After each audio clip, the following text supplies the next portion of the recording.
Hello, everyone. Are you guys still awake out there? I'm going to be the last speaker of the day, but I want to just start this off by saying, will you raise your hands if you work in the food movement, if that's how you make your living? Or if you, and so the rest of you guys are here just learning. It is absolutely a pleasure to be working in the food movement. It's such an interesting meeting of minds. We all come from very different backgrounds often, but we find this kind of common ground within food. And so it's such a pleasure, and it's been such a pleasurable day to spend here interacting with so many different people. I'm going to tell you a little bit of my story. My particular way that I got here was I grew up on a cattle ranch in Texas, and this is me when I was a little kid picking berries out in the fields. And I got to learn about agriculture from all of these little old German ladies who hardly even spoke English, but had a whole set of language that they used about the plants and the little bugs and all of the things that kind of colonized their gardens. And then I grew up, and I moved to New York City, where there's more concrete than there is dirt by a long shot. And I went to New York because I wanted to learn about technology. I went to a program called the Interactive Telecommunications Program at NYU, and I'm now a teacher there. I teach people much like many of our other speakers we've had today. I've been in this industry for almost 8 years now, and it looks so much different from when I first started. And it's just absolutely incredible to see all of the new minds and the new projects who are coming up over time. So as a teacher, we don't really teach. We're really kind of channeling the people who are in the program, all of these entrepreneurs like ones we've seen today. And these are some of the values that we talk about when we're designing these new technologies. So first of all, it's not about the technology. It's not about the gadget. It's not about the solution to the problem. It's actually about the people.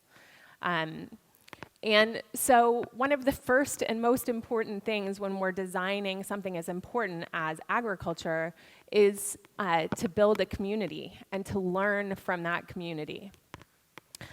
We believe absolutely in just getting to work right away, but while actively listening and by testing on the ground. So you're going to make something, and you're going to put it out there and present it to your community. But you should never get attached to the things that you make, because you're always going to be learning something new, and inevitably you're going to have to toss out a good part of whatever you thought was a brilliant idea, and you're going to have to start over on a pretty much constant basis. So my particular area that I found that I really loved when I went through this program was food. So the food movement was just beginning. It was 2007, 2008, and in the food movement, we have these terms that we use a lot that are getting more and more popular that you hear people say. Things like, we need to change our food system. Or things like, I want to know where my food comes from. Well, with my training, having gone to the Interactive Telecommunications Program, I asked, what the hell do we mean by that? Really, when it really boils down to it, we've kind of gotten to a point where we feel like we understand what we're saying there, but there's actually a lot of depth to it. So what I have been dedicating the last 8 years of my life to is listening to the food movement and really wondering, what are these questions? What are we really looking for? So I'm going to go back to my story a little bit. Being in New York City, having moved there from the farm, I really found myself missing that experience of gardening and of being around food and a real depth and quality of food.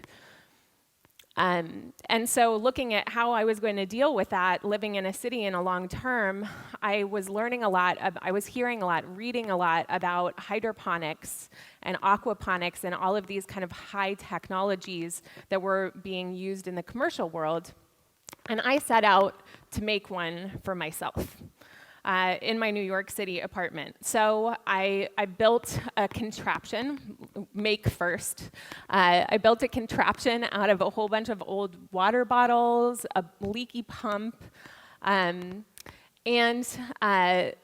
eventually kind of worked through many iterations of it until it got to be pretty effective and efficient for the time.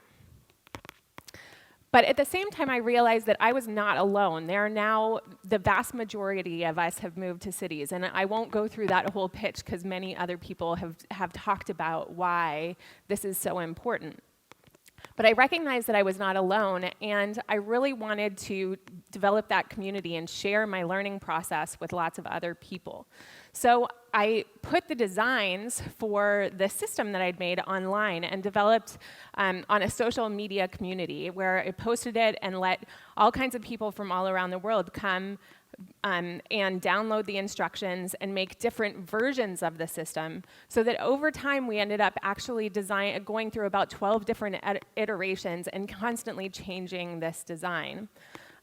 Over the course of the last 6 years, we now have over 50,000 people around the world who have built what we call Windowfarms. So these vertical hydroponic gardens that are going in your window. We've made aquaponic versions, and all of these different kind of threads of development have come off of this project over time.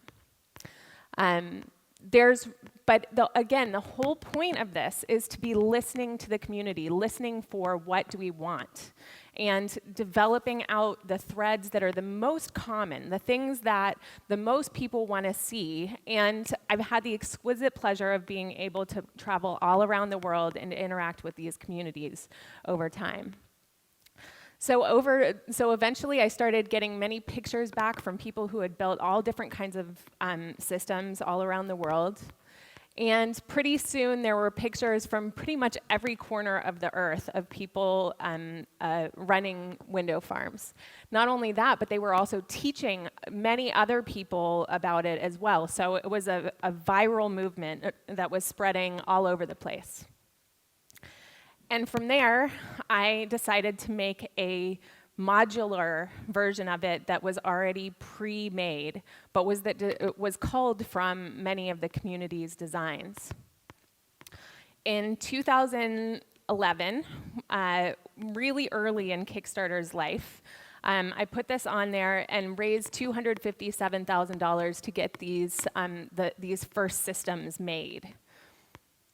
I now still run the company, and we now have added on another component of essentially shipping people live food plants. So what we do is we collaborate with greenhouse growers who grow seedlings, and then we use some special packaging and we drop ship them directly to people so they can put into their window farms and kind of keep a live garden growing without necessarily having to go through the whole process of growing seedlings for themselves. It also allows us to support a community of growers who often want to diversify the kinds of species they have in their greenhouses, but have a hard time justifying that financially because it's not necessarily financially rewarding.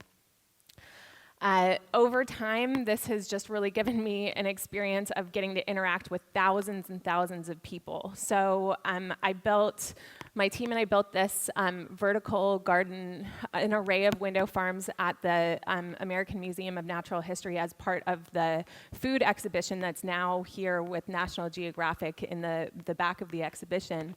And over 1 million visitors came through, and we got to teach them about hydroponics and aquaponics and so forth. But I also got to listen to them, again, for that question of what are we really looking for?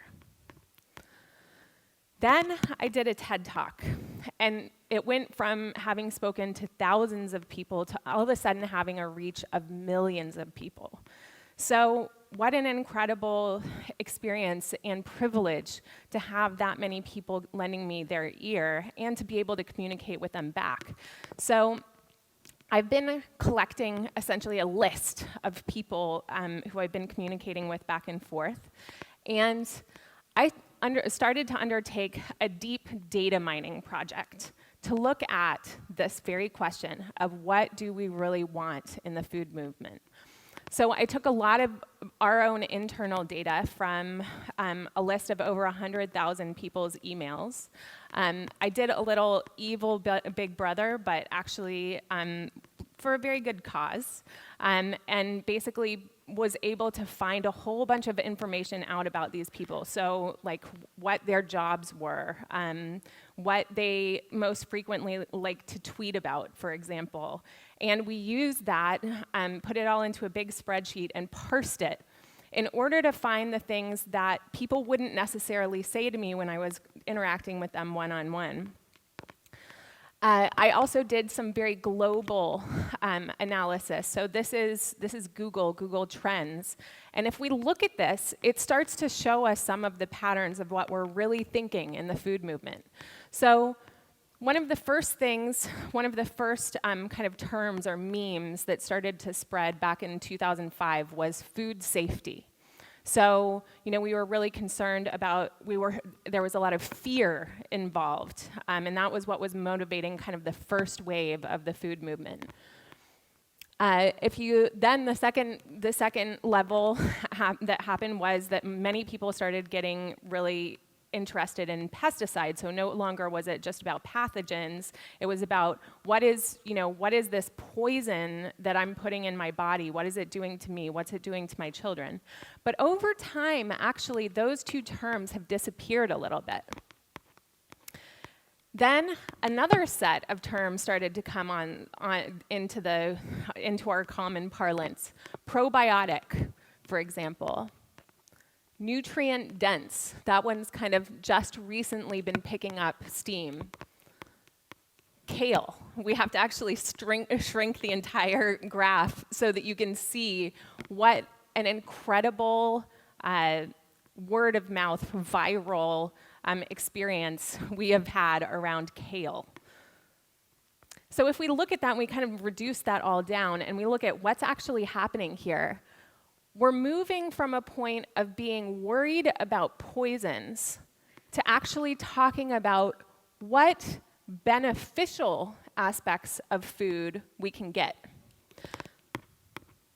So I would say that the change in that graph represents globally education. We are moving past some initial fears and ideas, and globally as a community, as a society, we are picking that apart.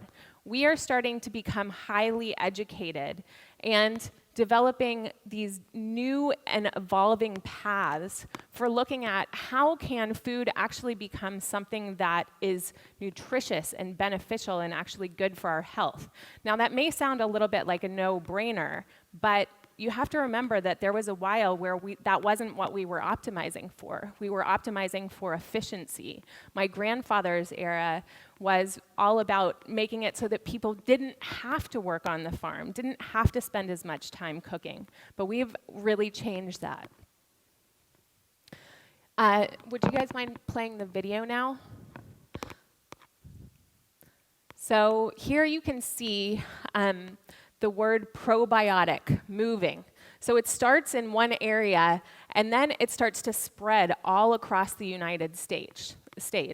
That same pattern is being replicated. Can we go back to the slides, please?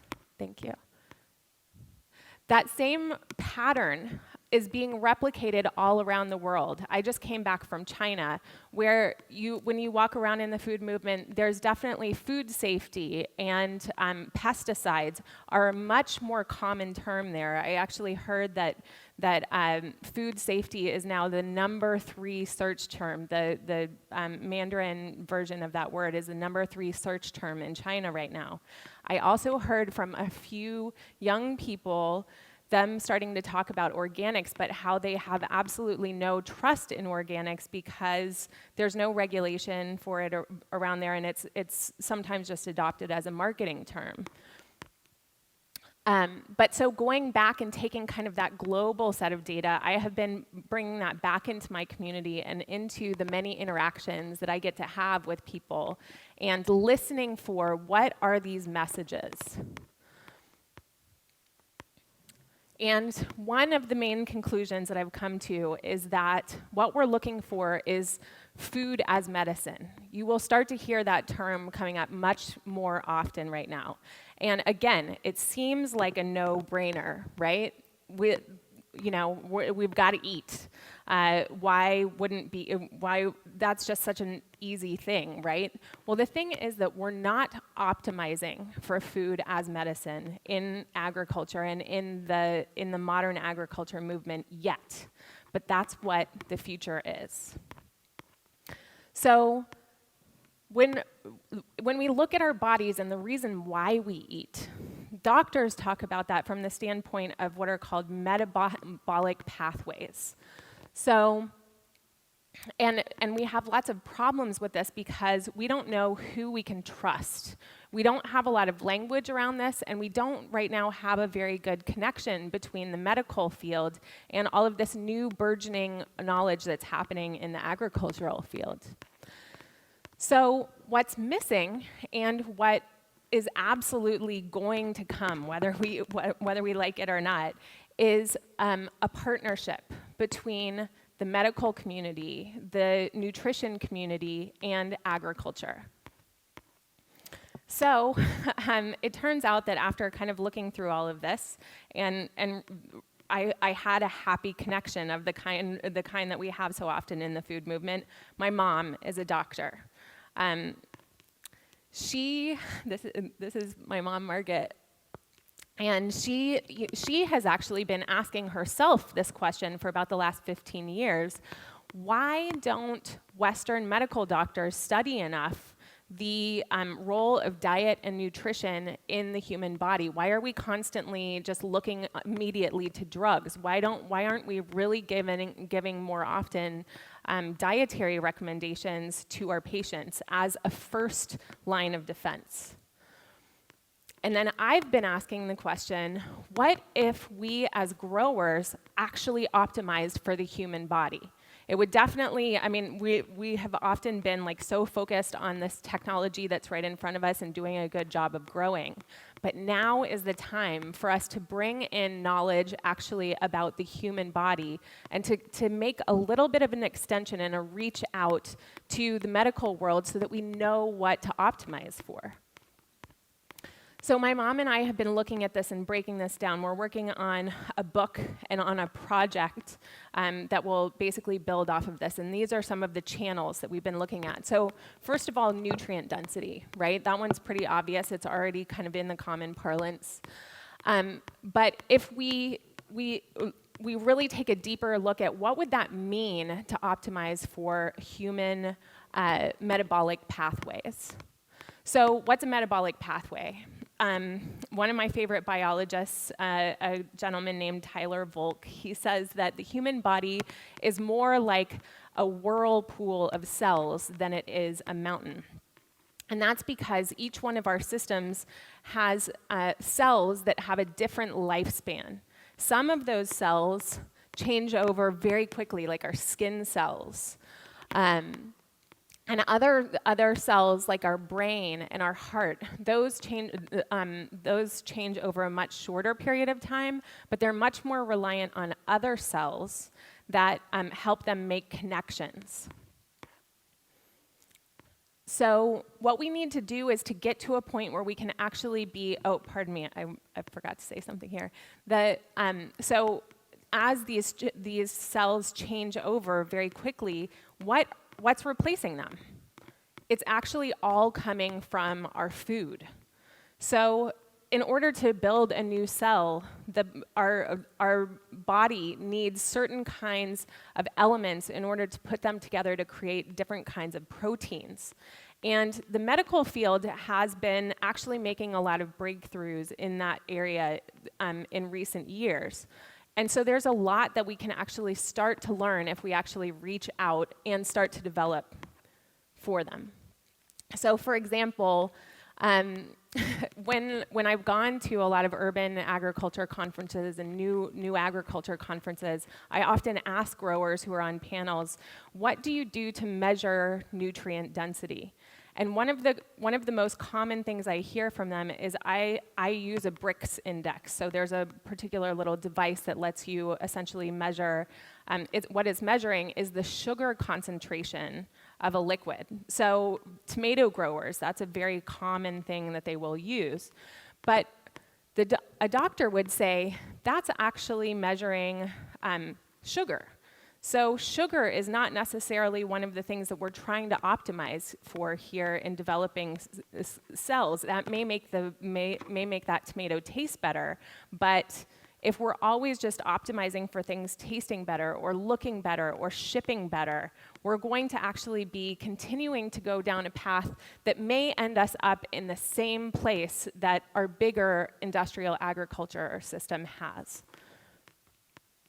So we have a huge opportunity here now during this early development of our industry to find and design tools that create those bridges between our metabolic pathways in our body and the metabolic pathways that our plants are going through. So this is a huge opportunity that we need to be taking advantage of. Another version of this is varietal selection. So doctors who are working in this area and who are focused on nutrition have been, they're in awe as they take tests of how nutrient depleted we are in certain areas. And so many of these doctors are recommending supplements. But what they've found is that still 50% of people who are taking multivitamins and supplements are still nutrient deficient. Our bodies just cannot metabolize in these, even with the highest quality pharmaceutical grade supplements, they're not able to metabolize those ingredients as well as they can with food. And I know this all sounds very dumb. It's like, duh, I should be eating more vegetables, right? Like, we wouldn't all be here if we didn't kind of know that already, right? But we need to go a little bit past just an apple a day keeps the doctor away, that carrots are good for our eyes, kind of these bits of folk knowledge that we have, and we actually need to dig down a little bit deeper. So carrots are good for your eyes. Beta-carotene has been demonstrated to be beneficial for numerous aspects of eye health. However, how do we know that the particular varieties that we have selected that ship well again or that sell well in the market are the ones that are the best for ultimately the final goal of what we're trying to get out of growing? That's something that we haven't yet paid enough attention to, and we should. So yeah, there we go, all of our potential carrots. So this woman, for example, she grew so many kinds of vegetables that we can no longer find in the markets. And we're at a point where many of those varieties are really, going extinct without the work of the seed banks and so forth. So that's another potential connection that we can make, is what are the nutritional values of the different kinds of varieties that we're preserving in a lot of the seed bank movement. Finally, antioxidants. Someone mentioned that before, which I'm really glad to see it's coming on the radar. Just recently, a new study came out. There's always all kinds of debate about whether organic is better or conventional growing, including hydroponics and aquaponics and so forth, is better. And for the first time, a study that looked at 343 other studies conclusively showed that between 18 and 69% more that there's up to 69% higher antioxidant quantity in organics, which gives us all kinds of potential benefits to the body. So that's something that we really should be looking at. But why is organic better than conventional? We don't know that yet. And what could we learn if we did actually look into this a little bit farther? How could that take those of us who are doing controlled environment agriculture, how could we do better those sorts of things that organic growers are doing in these controlled environments that we're creating? Finally, the microbiome may be the greatest scientific endeavor of our age. We're just now learning how much the human gut and the bacteria on our skin, how much of a role that plays in all of our health. Studies have shown recently that, surprisingly, our gut bacteria can be immensely responsible for our mood, our ability to think properly, and for these aspects of our being that are absolutely core to our health. So there may be aspects, again, of growing and the full microbiome that our plants are involved in that can also be transmitted in a beneficial way. So instead of just wiping out all bacteria because we're worried that they're going to contain a pathogen, if we actually started paying attention to the different types of bacteria and trying to cultivate the good ones and find other methods of dealing with the pathogenic ones, there's a huge amount of opportunity there that we could use, given that our microbiome is established by the food that we or our mother ate when she was pregnant with us. So stepping back and asking, what is the bigger vision that we would all be looking for, that we're all seeming to poke for when we're looking at this new evolution of the food system? What if we managed the entire food supply chain as a metabolic pathway that was going to end up creating human cells?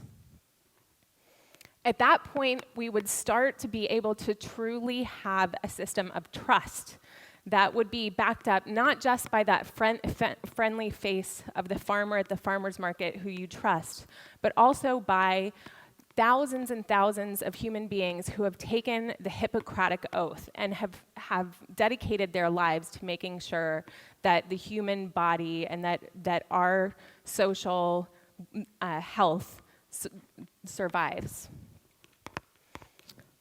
So that's it. Thank you all so much for having me, and let's give a hand for an amazing day today, right?